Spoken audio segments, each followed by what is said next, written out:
Well, welcome to the last CarolinaCon as we know it. I am very pleased to be here again.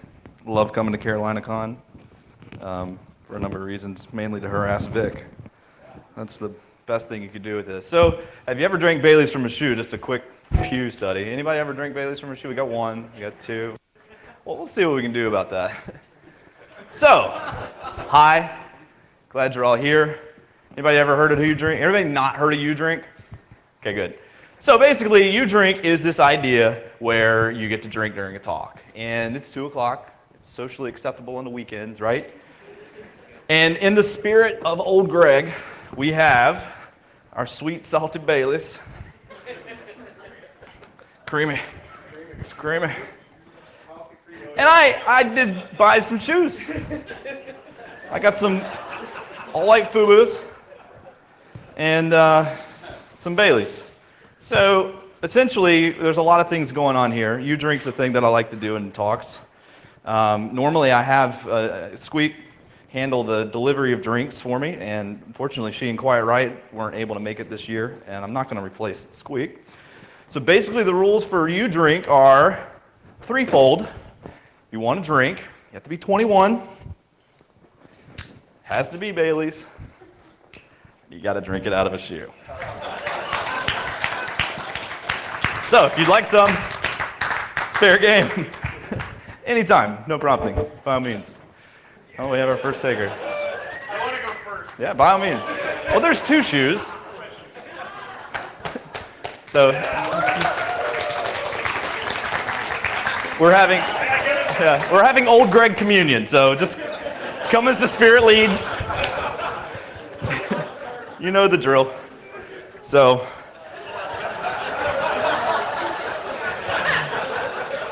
it works out nicely. No, it's brand new. Bob, do we have audio on my out? I need to check that. On my PC. It's plugged in. So that's our communion music. It's really get us in the mood for the Spirit to come down, drop that holy fire on us. All right, so that's not me. I'm not sure who he is, but if you use Keynote and you add a new slide, he's the stock photo. So figure, sure. So I'm a husband, a father. I'm a non-astrologist because I felt like that is completely irrelevant to my talk, but all of you should know about my religious stance. I'm a red pen tester. I do red team engagements. I'm with Fail, and really, who is this dude? Now he has another child. Dude. All right, so I'm on site, a client engagement, done my recon, as you all do, and I'm aware that in an unmarked building across the street from the main facility, there's a call center. It belongs to this company. And my goal is to get in and do something. Really, we didn't know what the goals were going to be. System access was ideal. Anything beyond that was kind of a given. But we were testing processes, right? So pick up my phone. I'm talking away on it, just talking to myself out loud this time. Start pulling on doors. There's 3 doors. I start at the back, pulling the first one, pulling the second one, pulling the third one. By the time I get to the third one, this nice lady opens it. Can I help you, sir? I was like, oh yeah, I walk right past her, right into the call center. Like, well, I got to go to the bathroom real quick. I'll be right back, I promise. So I go sit in the bathroom because, why not? Text my wife, hey, I'm sitting in the bathroom at this call center, hey. Well, so I go out, wash my hands, trying to keep up the drill. I didn't actually use the bathroom, but you gotta, if you're gonna sell it, you gotta sell it, right? So I head out, and I see on the back of the actual bathroom door is a seating chart for the whole call center. Everybody's name, everybody's email address, supervisors' names, phone numbers, all kinds of good information. So I'm like, oh yeah, I'll go see Linda. Let's go see where Linda's at. Walk down, talk to Heather, she's there on the row, talk to, Dave, etc. Hey, is Linda here today? No, she's already left. All right, well, I got to do some stuff with IT, no problem. So I sit down. I don't know what I'm going to do yet. I've got some payloads in my pocket, as you do. Fortunately, Linda was nice enough to leave her password on a sticky note on the monitor for me. So I sit down, I log in as Linda. Link fires up. Cool. Help desk is like, hey, we're checking in on that ticket, blah, blah, blah, blah, blah. It's like, well, it's not fixed up yet, but I got to head out. I'll check in tomorrow. Pay me back. shell the machine, as is tradition, lock the machine, walk out the door. Nobody ever challenged me. That's a pen test. That's the ones we all want to do. What does it usually look like? Well, we have, 3 weeks worth of getting authorization. Hopefully our sales guys handle that for us in the consultant world. If you're in the big business world of doing red teaming, you typically get to handle all that yourself. So that's not fun. Make sure the scope's right, because you don't want some other sysop being mad that you're testing his stuff instead of the other guy's stuff. You run your Nessus scan, Nessus has these ones that are red, and they're like, ooh, those are the fancy ones. Let's see if that works. You hope it works. It might not. You look at the mediums because you're supposed to, because everybody tells you to at talks. They tell you to chain these things together, and so you're like, these people I think know what they're talking about, said I should look at these. So I look at them, I don't know what to do with that. And you make a chart, because executives love charts. You put it in the report, and you're done. So basically, enumerate vulnerabilities, make a chart, pat each other on the back, optional. Or more like this, if you prefer graphs and charts. It's kind of dull, right? Well, why is this a problem? Well, I'm going to try to develop this out over the course of the next 45 minutes and show that this type of scanner-oriented assessment has its place. Absolutely necessary. As a pen test, it's probably not very helpful. It's not to say that everything should be pen tested all the time. There are some very serious security concerns that should be come at from a pen testing perspective.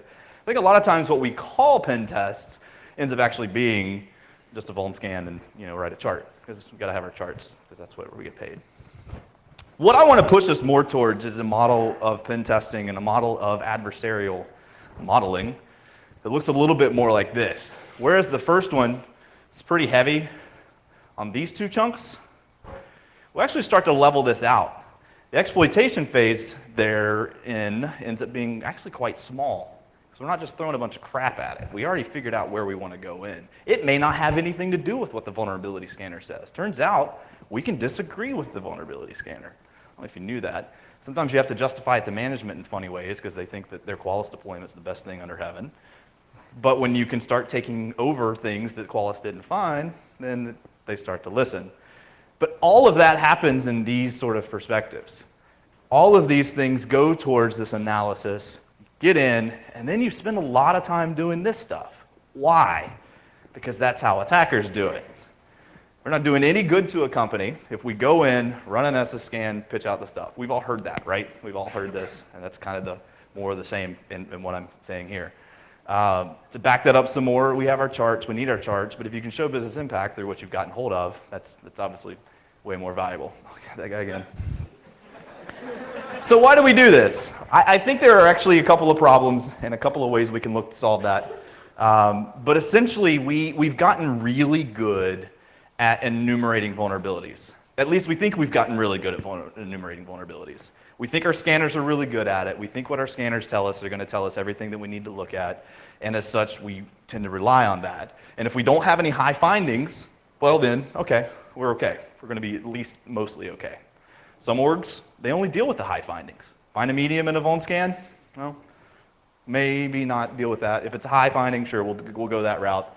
And the problem with that is the gaps, right?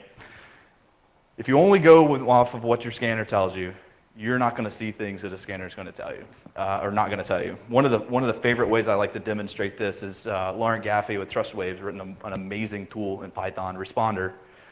And Responder essentially sits on the network in promiscuous mode, looks for NetBIOS and LLMNR broadcast requests, sees those.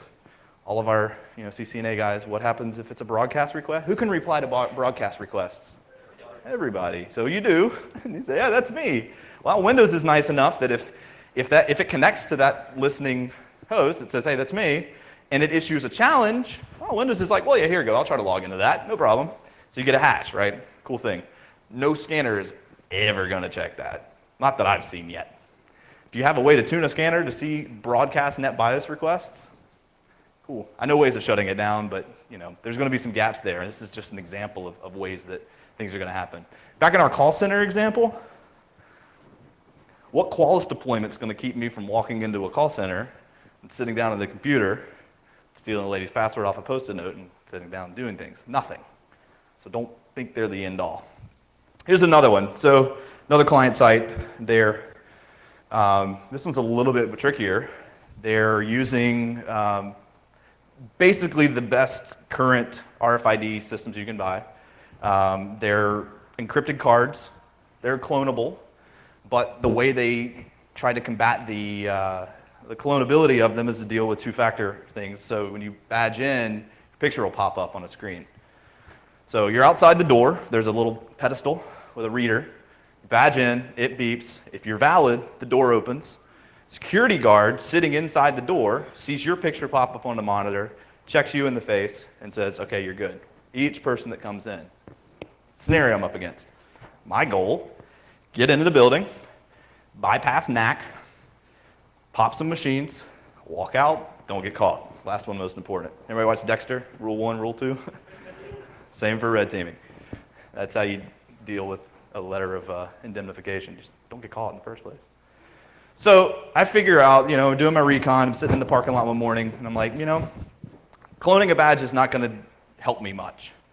So I just think I want to be the new guy. I want to be this new guy. He's down visiting from another office, make up this story that works based on officially issued government IDs that I have. I have the type of badge that they use, even though it's not programmed correctly.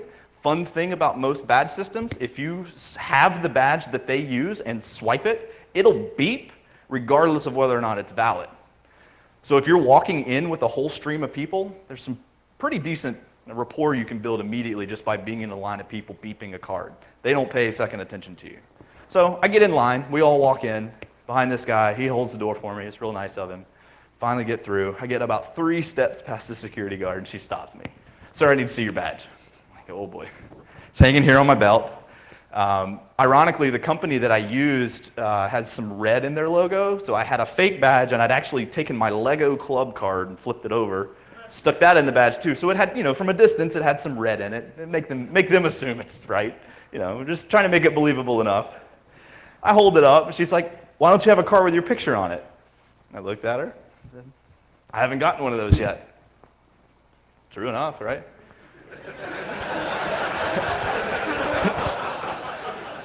What was that we heard earlier about acting? If there's not part of you in it, it's a lie. It's just creative. She says, "Okay." I just kept going.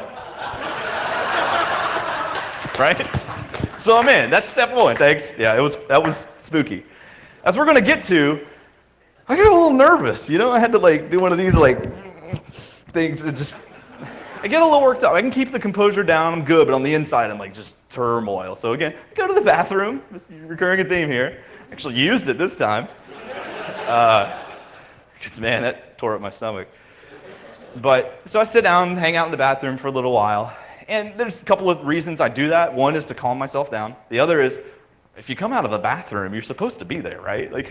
What crook goes into a building and takes a dump as soon as he gets there? Who does that? Well, the other problem I ran into was that every door in the facility was also badged, right?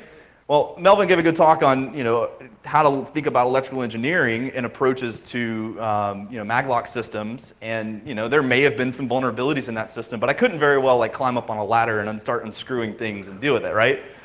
So I figured, well, I'm just going to have to tailgate the entire time I'm in here. And then so I did. So I go through this first set of doors. I'm wandering around, probably looking completely nuts, hopefully selling the new guy. The other thing the new guy does, the new guy always overdresses. So most of the employees, they're in, collars, polos or whatever, and jeans. And I show up, I got my Express extra slim shirt, my nice cap slacks, and some pants. And I'm totally way overdressed for the job. Not in a tie, because I'm not wearing a leash for the man, even if I'm pretending. But that's the whole sell, right? There's these little bitty things you got to pay attention to and put these things together. So I head through a door. There's a nice bank of cubicles right here on the front of the building. And there's a poor 65, 70-year-old lady. I mean, she looks like she's been there since Noah. And she's trying to go through the door, and she's got coffee and books and her laptop, and I'm like, man, let me help you with this. So I'm holding her coffee, holding the door for her. She's like, oh, thank you so much. I saved her morning. She would have had coffee all over her. She had gone home. They would have lost money. I I felt good, pat myself on the back on that one. Well, she lets me right in, of course. I mean, why not? So I walk around.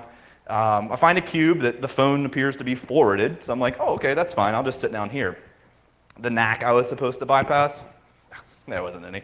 So plug in, DHCP, run responder, steal creds, crack them. While I'm there, pop some machines, stand up, get my phone out, take pictures, wear them cube, screenshots, close it up, go to walk out. Well, again, the doors are badged. It's about 10:30 at this point because I've been in the building for 2 hours. And, well, lo and behold, there's nobody around. So I'm stuck in between these two doors, locked. Can't get back into the cubicle room, locked. There's a kitchenette sort of thing, so I probably could have hung out there. But my main concern was I didn't want to go past the guard that I'd come in from, right? I thought surely she called somebody and was like, this guy came through, didn't quite feel right. As a last resort, I just didn't want to go through there. Well, it was my only option. So I go back, walk past her, don't make eye contact. She didn't say anything, leave the building, walk across the street, gone. Again, this is the pen testing we all like to do, all the pen testing we want to do. We're going to talk about some things related to doing that, but again, it ties back to, if we're doing circular loops, give me a Nessus scanner that's going to show you the gaps in processes from the parking lot to shells in the building to leaving to actually give you a full adversarial model. It's not going to do it. I didn't have any time to even configure a Nessus policy for that nonsense. I had to know what I was going to do when I got there and didn't have the luxury of figuring out as I went. Well, in the words of the great philosopher old Greg, he's a now fuzzy little man peach. I think another problem drives what we're doing when we insist so much on using our scanners and wanting to restrict the creativity of some of our pen testers is compliance drives a lot of our security models. We've talked about this ad nauseum, but my summary is going to be, I don't think compliance is completely terrible, because without it, certain orgs would be doing nothing. So sometimes it's better than nothing, but it's not the same thing as a proper security program. You can have a compliance program that has nothing to do with your security program, and you probably should. If you're doing your security program correctly, a lot of the nuts and bolts of the security side or compliance side take care of itself. The other is that we have this idea of postulates versus proof. And this is more where I complain about vendors and hocus pocus and good marketing, if we believe them, I guess. A good case in point, being a lock picker, I like to look at locks. It's just a nerdy thing. We have to look at them, see what's there. So I was at Walmart. It's been a while, but walking down the hardware aisle, and they got locks up, right? They've got Master Lock 3s. Everybody's seen them, the little blue ones. We put them in people's hands as soon as they walk into a village. Every Lockpick Village in the country has Master Lock 3s because they're real easy to open. Well, on the front of this packaging, in big block red letters, says high security. And there's a scale from 1 to 10. And they rated this one a 6. I was like, that's kind of interesting. Probably not what I'd have as a 6. But it's one of those things where, if you're ever presenting to executives and trying to deal with this concept and you know how to pick locks, I found it to be very effective to take one of those fresh packs in and make sure they see where it says high security and then pick it while it's still in the package and take it out. Because this is the idea. This package says high security. Hopefully we know better, but how will we know better until we prove it? It's one of those, excuse me for being a scientist sort of things. We want proof for the things that we're saying. Perfectly fine to have that approach to things. Not everybody likes it. The astrologists certainly don't.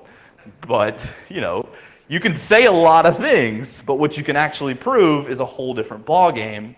And I think sometimes we either forget that, ignore it altogether, or we'd just rather drink Bailey's from a shoe. So I think there's two parts to blame. I think red teamers are to blame. I think blue teamers are to blame. I think one of the problems we really all have is learning to communicate within our organization. I think we're mostly good at talking to each other. I think conferences like this and the abundance of conferences like this is a good thing, and it helps us have those social interactions that sometimes we struggle with. But reality is, we end up being very focused on minimizing the presence of vulnerabilities. If we can get a clean Qualys scan, dude, we'd sleep better at night, wouldn't we? I wouldn't. I'm sorry. As far as the red teaming side is concerned, you know, we need to quit relying on our scanners as much. You're going to have to do it. You're going to have to run your scanners. You're going to have to know how to use them. You're going to rely on them. It's okay. But the reality is, your fancy attackers, I mean, they might be using Metasploit Community, but they aren't using Qualys. So let's try to get a more realistic perspective. And the idea on this is to do the post-exploitation stuff. It's to do the stealth stuff. It's to, let's not write all of our white papers and stop there. If I can say, all right, I know I can clone a badge. I know that I can walk into a building with that badge, plug into the network, and get DHCP, or even not have a badge in some cases, and then start doing things. Well, where's our blue team on that? Well, our blue team's looking for the same stuff the red team has set up and said this is what we need to be looking for. And if the red team's been saying, well, here's all our scanner traffic, here's our packet captures, write signatures for that, and they don't even know about other stuff, well, as a red team, we're doing a huge disservice to any of our defensive coworkers and colleagues by telling them to look for things that an actual attacker is never going to do. So, we have to ramp this up. But this is a HackerCon, Yellow Claw mixtape. Let's drink some Baileys. So, I want to talk about red team stuff, because this is the HackerCon. That's all I got, sorry. The problem with that, and I think Dave overcame this really well earlier, trying to tell people how to do social engineering is like telling people how to walk down the hallway with your best friend. Paper towels. Like, that's about as absurd as it comes out. I love reading social engineering forums and books and just seeing what other people are talking about. If you want to see an example of this type of explaining difficulty, take a look at the social engineering subreddit and then promptly unsubscribe from it. Because it is awful. And like, I hate to be one of those guys that's like just wanting to bitch at the problem instead of being a solution, but I'm totally going to be one right now. Like, it's real bad. And I think we can fix that, but the trouble is, it really is complicated. We're explaining soft sciences here. And I hate even saying that, because if it's soft science, not hard science, not really science, I get all of that. Psychology is weird, though. And Evan and I were having this discussion earlier of there's like this idea of intuitive knowledge that's really tough for us, that want a lot of proof to kind of grab. But like, if anybody saw the old Ralph Pouton images that went around, where he'd show up in Second Life when people were having intimate moments in Second Life, and he's just this little short green troll. And he'd just walk in, stand there, and whoever's predicting would be like, Ralph, please go. And he'd just say, no. And like, I feel like there's a lot, I hate saying I feel like, because I sound like an astrologist, but I think psychology and repeated experimentation can show that there's a lot that we understand about that we can't vocalize very well. So I love hearing talks about social engineering and dealing with the mirroring things and dealing with that sort of thing. And I'm actually going to carry on with that, because I'm telling stories about walking into buildings and then doing my network pen test. Like, it's fun, it's really exciting, but like, some people think you're Jason Bourne. The reality is, we probably aren't, right? So it's story time, here we go. This is my third and last story, and then we'll get into the soft sciences. And there's plenty of Baileys, by the way. So, in a large state, so if you were to cut Alaska in half, this would be the third largest state in the United States. I don't know why I did that abstraction, but it works. Only if you cut Alaska in half. Right, you have to cut Alaska in half for it to be the third, otherwise it's the second largest. Middle of nowhere, but they have a downtown, and I'm not the only one who've had the similar experience with this engagement, this type of engagement, but essentially the goal here is get in the building, prove access to a sensitive area, in this case it was the internal audit office, and don't be detected. It's like, well, all right. So go in the lobby of this bank, you look around, downtown tower, we're cool, got no problem. You drive around it a few times, you've done your recon, right? Everybody's done their recon, they know what's going on. We're going to talk about how to tie that in later into a formal process, because again, some companies really like formal processes and charts. So what we're dealing with though is, I know that maglocked, badged, but not very well protected in the mornings. Again, common theme here. First thing in the morning, I hate mornings. Like, for me to do red teaming stuff first thing in the morning, I've got to like prep for a week. And just so I can get out of bed before 8 o'clock, which just seems so, my wife handles the children, so it's awesome. She's gonna hate me. Actually, no, she'd be like, they're really gonna they told you to take care of the kids, right? Right, you know. Anyway, so other thing I learned during recon was they're in the middle of a construction phase. The back motion sensor door never gets locked, so that was cool. So I show up at 7:08 in the morning, park in the visitor parking that I printed my own badge for, so I wouldn't get towed. Walk in, again, coming down the hallway. One of the things this client wanted me to do, though, is like show as many of the potential vulnerabilities as possible. So like, I knew they had infrared cameras. Well, I've got a nice handy little flashlight that has IR strobes on it, or just an IR beam. I highly recommend something like this if you're ever doing anything pen testing related or red team related. Just a little bitty guy. This has red, white, and blue, because freedom, USA. But it also has IR. It'll do in 3 different intensities and strobe for each color. Strap that on my mangina. Yeah. Strap that on my belt, across my European bag, my satchel. And I'm just walking in. And looking at the video later, it was really funny. There literally was just a white blob coming down the hallway. So if you have somebody reviewing tapes, they're going to know something's wrong. But if you get out fast enough, they won't know it was you. That's the whole idea there. But again, it's really fun to do. If you go into Walmart with one of those on, they get real upset real fast. So you should try it. Well, the other thing I knew is they had motion sensors for egress, right? You've heard these stories, right? So when you come in, you have the badge. When you go out, I mean, employees can't be bothered to get their badge back out again, swipe it. So most places will put in a button. A lot of places will put a motion sensor right next to the door, because, you know, why not? Well, as was mentioned last night, ADA did some interesting things, right? One of the things was they required the doors to be up off the floor, so there's less resistance for handicapped individuals. Well, that leaves a lot of room to put something under a door. Well, in this particular case, it was near Valentine's, so I went to Walmart. And I bought this big-ass bee balloon, and it said, "Be my Valentine." I love those puns. Like, I don't know. I'd like to see the ones that got rejected, right? They had a meeting about it, and "Be My Valentine" was what they picked. There were others. I want to know what the others were. So this bee, though, it's been deflated. Also got some refrigerator tubing from the home repair section at Walmart, and some duct tape. Looped it up, tied it in, taped it up real good. That's in my bag. Well, I have 2 sets of doors to go through. Well, you know what happens with an egress sensor, right? It's motion-based. Shove a balloon through it, blow it up, motion sensor triggers, door opens. This also works very well with canned air. So basically, so these motion sensors are basically taking IR deltas, right? They're checking for diffs. When there's a difference, they trigger. Well, when that trigger means open the door, it's great for us, bad for them. Now, I've seen a pretty decent fix for that. They are actually, you chain your motions together so that if somebody's coming down a hallway, you put a motion sensor further down the hallway so that they have to be triggered in order for the doors to open. It's a very creative solution I've seen. I've seen people try to put their motion sensors on a time schedule, and that project completely failed for them. I don't know if other places have managed to do that. But essentially, again, in audit, no problem. First set of glass doors opens, go into audit, same deal, under the door, squiggle it around. And it was cracking me out. It's actually my Google profile picture right now. Because it was a full glass door, and as I'm blowing up this bee, it's laying there, grinning at me.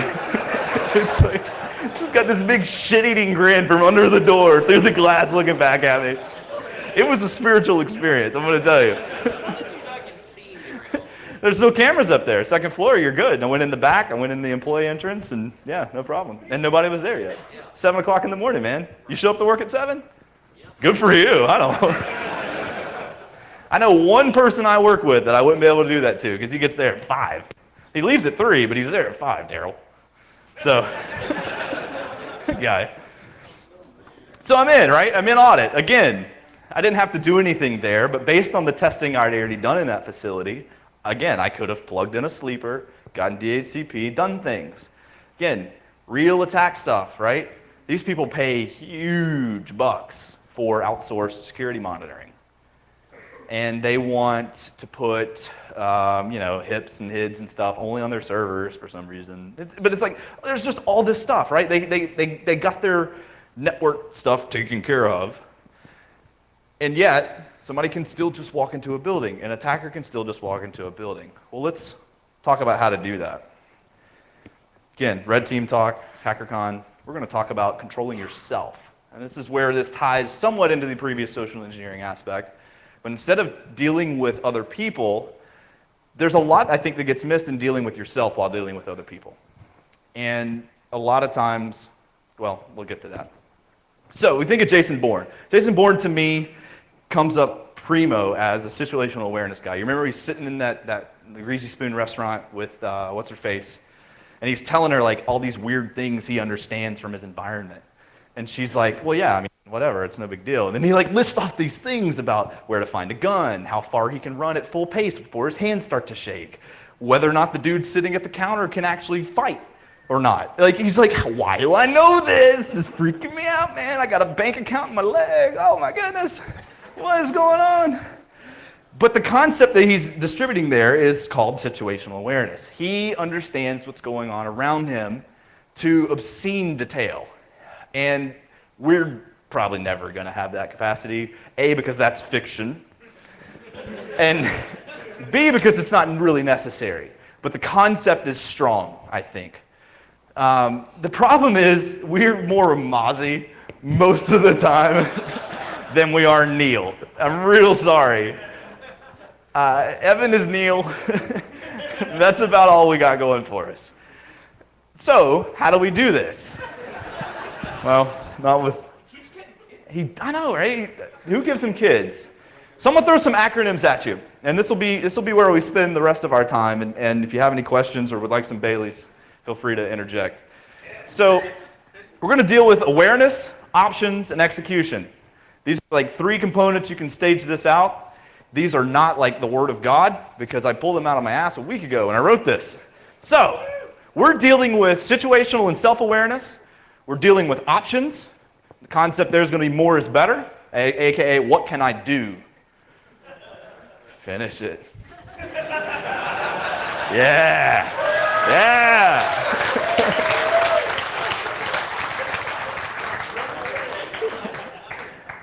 And then how do we actually end up doing this? What we talk about in these two is generally not as often talked about as this is. And I think this is good. I just want to kind of spread us out some and realize I know that I need to go somewhere and chill out when I talk to security when I'm in a building, right? I know that about myself now. How did I learn that? Well, let's see if we can figure out some methods for everyone to do that. Step 1 to me, and I stole this from Art of Manliness, and I apologize for supporting the patriarchy. Sorry. I'm cisgendered, and it's just my privilege. So, is that good? Did I get all the words in? Good. All right. This is where you want to stay. There's some psychology there. There's also some good physiology stuff there as far as adrenaline levels and your dopamine levels, your various chemicals that go through your body, the things that you actually enjoy. Turns out all you really enjoy in life is dopamine and serotonin. So if you want to get real molecular, that's where it's at. But, you know, people who've trained people to do this, people who study these sorts of things say that this is really where it's at. You don't want to be like super chill mode. You don't want to be 10 guy either, for sure. But condition yellow is about where you want to be. You can skirt around in condition orange for a little while. And again, I'm giving you all anecdotal stuff, so you can be like, yeah, that's totally wrong, and I won't care. So this is really dangerous. This is getting caught. Here, you're just like in the corner in a fetal position crying. So ideally, you need to know how to keep yourself here. And that allows you to not only continue to observe and be aware, but then execute what you need to do next. Because again, it's two parts. You're dealing with yourself internally, you're dealing with other people externally. And it's really schizophrenic to try and think about that while you're doing it, as opposed to learn how to naturally do it. So, the next concept is the Ooda Loop. Love the Ooda Loop. John Boyd's brilliant, and he's really a lot better at flowcharts and such. And there's a pentagram. So, sweet. Hail Baphomet. But essentially, this is your constant loop here. You're observing, and again, we've dealt with observing others as well as observing yourself. You're orienting yourself, deciding what sort of variables there are. And again, these are not hard and fast. I'll read them to you just so we can get it. It'll be in the slides. But cultural traditions, genetic heritage, new information, previous experience, and analysis and synthesis. This is all a very dynamic process. That's a good word for your documents if management wants a process document. Well, these are very dynamic processes, you know. So, and then you can throw this in there and they're like, wow, this guy, give him a bonus. I haven't had that happen yet, so your mileage may vary. But this is essentially where we're going, right? So you decide, and again, this isn't like sit down and weigh the options. You're not playing jump to conclusions or anything here in the office space. And then you do it. You do it. And really, you just got to go with it when it happens. Something I mentioned earlier was when I said options. Where are these things? Oh, no. I'm there. Sorry. Options. More is better. By options, I mean things similar to a strategy game. When you can put yourself in a position to have 10 potential different outcomes to act on, it's way more advantageous for you than if you put yourself in a situation where you have one of two outcomes, success or fail. You want your variables so that you can give yourself something to think on your toes. So, for example, my interaction with the security guard. I didn't know what was going to happen. I'd thought through these processes, but I didn't want to make the decision for her. I wanted her to have data. I wanted her to have enough controlled data that I gave her to come to a conclusion that was beneficial for me. Fortunately, it worked on the first try. And I got to play the dumb new guy. I don't know why I don't have one with a picture on it. I haven't gotten one yet. I'm here for a meeting. I'm late. I don't know. You're supposed to know that, like, right? You put the pressure on them very subtly, but you're still the passive one. We'll get into some more terms here in a minute. Had she asked me to rebadge, what would I have done? Well, I actually don't know because I didn't have to. But the point is, hopefully, I would have had enough awareness about myself and what was going on to put my next step into place that would, again, allow me a broad spectrum to deal with. Because the idea is, you're trying to get out of that situation, widening it out, making them think they have control. I mean, I'm just going in the building regardless. Like, if she had had me rebadge, I probably would have been like, let me call my manager. And then I would have called my actual manager back at his house at the pen testing firm and been like, dude, I don't know why she's not letting me in. Can you talk to her? I guarantee you he would have gotten me in. So it's, again, options. You have these options. These are things that are available to you, and you need to maintain those options for you. Again, we're being attackers. You're supposed to be really unethical. Turns out attackers are really unethical. All right, there's our like moral giveaway. I don't know, what is that? Buy? Is it a buy? That's when you go both ways? Sorry. So part of the observation and orientation things are again, reading other people, and this is a brief interaction of that, but you've got to figure out what role you're playing, what role they're playing. Again, self-awareness adds to that. So if you know where you're better comfortable with, you know what you're capable of, you can't always bludgeon your way into a building. Sometimes you have to be the dom, sometimes you have to be the sub. Like, this is a really key analogy for this. When you're coming up to someone, regardless of whether or not you're thinking this, there's an implicit social hierarchy that takes place. And I think one of the great things about HackerCons is we try to get rid of that, right? Everybody has something to say, everybody has ideas, we can benefit from that, they're all valuable. Well, the real world, unfortunately, has not structured itself that way. And there are social hierarchies, and you have to learn how to read them and at least make assumptions about them. Your assumptions might be wrong, but people make wrong assumptions all the time. People are used to people being wrong. People are used to people not thinking like them. So if you just have a whole set of framework questions where these are my assumptions about what's supposed to happen here, someone disagrees with that, well, they have to take it on themselves to prove you wrong, especially if they're in a security role. I'm rambling, but that's the deal. The other things you're going to be looking for are comfort levels and interest levels. So that security guard, I don't know why I got let through, ever. I have no idea why. I should have been stopped right at that desk. Something about how that went, though, cleared me in her mind. Don't know what it was. Somebody could probably tell you. Somebody could analyze it and come up with a guess. But again, we're dealing with a guess. Yes, sir? I'm just thinking of, do you have I'm guessing you're just trying to do penetration tests. What if she arrests you? Well, it's not a police officer. Or detain you? If I get detained, I have a letter in my pocket from her boss that says, right, well, you know, it'll be the first time. That's going to make you more excited, and then you got to back up plan money. Yeah, I didn't go in there with this one. But yeah, I mean, you do have that. But that's the thing, right? We're going to deal with it. There's other, but yes. So fair enough, right? Giveaway, I am supposed to be doing this. I can say mentally, I have no problem justifying this. Not because I'm a psychopath or sociopath, even though I may be, but because I actually do have explicit permission to do that. What if I'm not? Well, we can, again, I'll tell you how to deal with those emotions inside that are so confusing at times in life. And those two steps are practice and prep.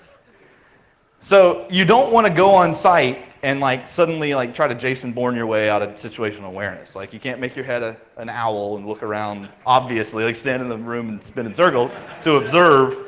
Not how you do it, right? You got to practice this. And again, you're come off really weird to people doing this. The deal is, it's trying to explain walking down the hallway with your friend. We step, and then we had a little conversation. I'm like, I don't know, you do it. You just walk down the hallway with your friend. You learn how to do that. You hold hands if you're from Australia. That's what they do, apparently. They hold hands a lot. That's what he said. He's from Australia. He's also said that the bats aren't upside down there. Did you know that? I'm learning all kinds of cool things this weekend. But the toilet does go the same way. So, sorry to disappoint. Yeah. You practice this though, right? I mean, you do it in a comfortable place, but you don't want to make assumptions in a judgmental level about people, but you can read things, right? We can read the context of the room. You can see micro cues. You can learn to know what people look like when they're disinterested, or they're ready for you to change the slide, or when they're tired of hearing you ramble on about practice when you're going to be weird and blah, blah, blah. So, right, drink, somebody. Bailey's from a shoe. The other is prep work, and this is where we get down to the nuts and bolts of, all right, well, how? I'm sitting here talking about self-awareness. All right, cool, what do you do with that? Well, you could be like this dude. That bear, he's good to go, right? He's ready to go. He's getting worked up. He's going to go into a building. He's getting psyched. He's getting hyped up. He got his trapped elbows up, right? No, it doesn't always look like that, right? Sometimes you really have to turn down a little bit. You have to figure out what's going to work for you, and I think there are some pretty decent components to this. You have to have some sleep, right? We don't have our best. I know we like to think we're hackers and that we do best in the middle of the night. We set alarms to take our caffeine pills at 11:30. Sorry. We like to think we can do things when we're really inebriated, and then we go back to that Python and we're like, no wonder that didn't work. I wasn't even sending packets to that service. That buffer overflow is never going to work. But you got to have some sleep, right? This is step one. Rest is important. Polyphasic sleep structures being what they are. If that works for you, cool, whatever. I need 8 hours. If I'm going to be top, if I'm walking into a building, I need 8 hours. Are you feeling alert? Yes, no. Red Bull might not be the answer. Red Bull makes you jittery. I love it. But it also makes you really weird, which I love. That's what vodka's for, right? Yeah, that's good. Yeah. If you want to do crime, don't do it while you're drunk. Because again, the blockchain is forever, and so is murder. If you're going to do crime, let's prep. You also do you know your target? As much as you can know. So here's where this breaks down, right? I had no idea what was going to happen at each of those doors I encountered, right? I knew kind of what's happened before. I've done it a couple of times, so you have that. But there's no guide to, if this happens, do this. If this happens, do this.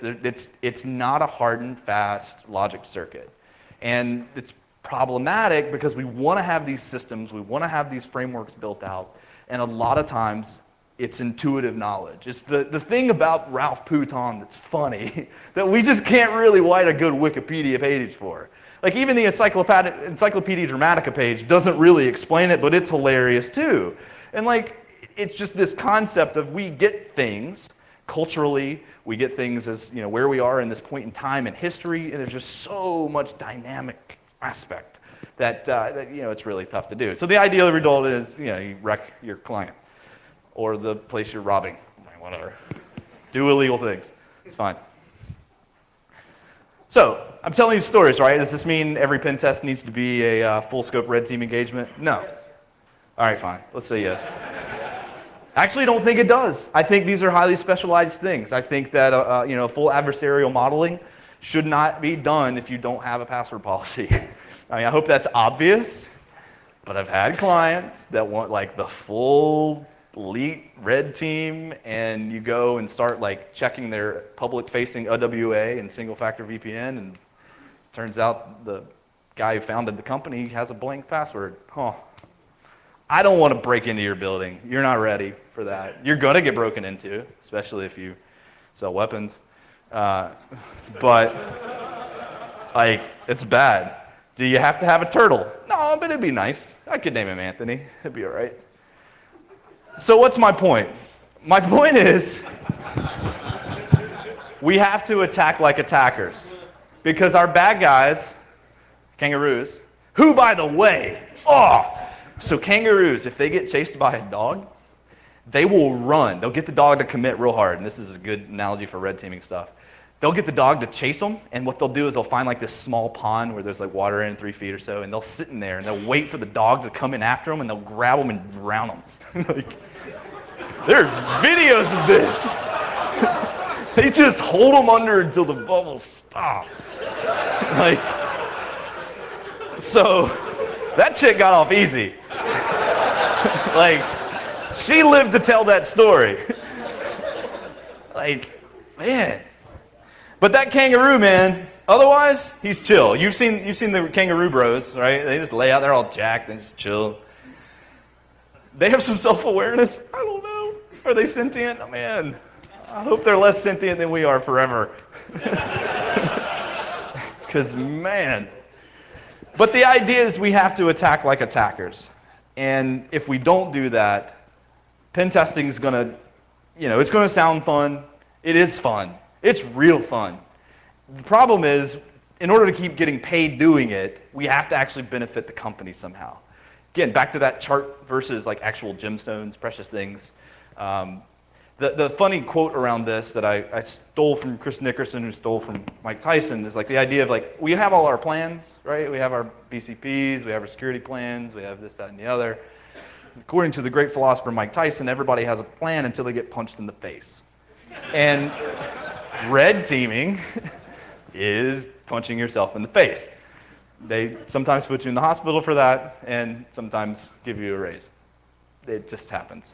But this is the idea. So, to sum up, break into things, do it the way attackers are going to do it, have fun at CarolinaCon, right? So, this is tough to explain, it's tough to do, it's harder to hire for, right? We can't, like, come up with an HR-approved interview, right? So if I want to interview somebody and be like, so tell me how you would do XYZ. Well, guess what? There's not going to be a hard and fast answer for that. Say, like, what does -n do in an nmap scan? You can come up with documentation that's like, okay, well, I can check, oh, he answered that question. Like, it's really tough to interview for this, and that's okay, right? We're doing advanced level attacks. We're trying to formalize this. It's going to be a little bit difficult. That's fine. Do epic things anyway. And screw the haters, blah, blah, blah, whatever. Thanks a lot. So.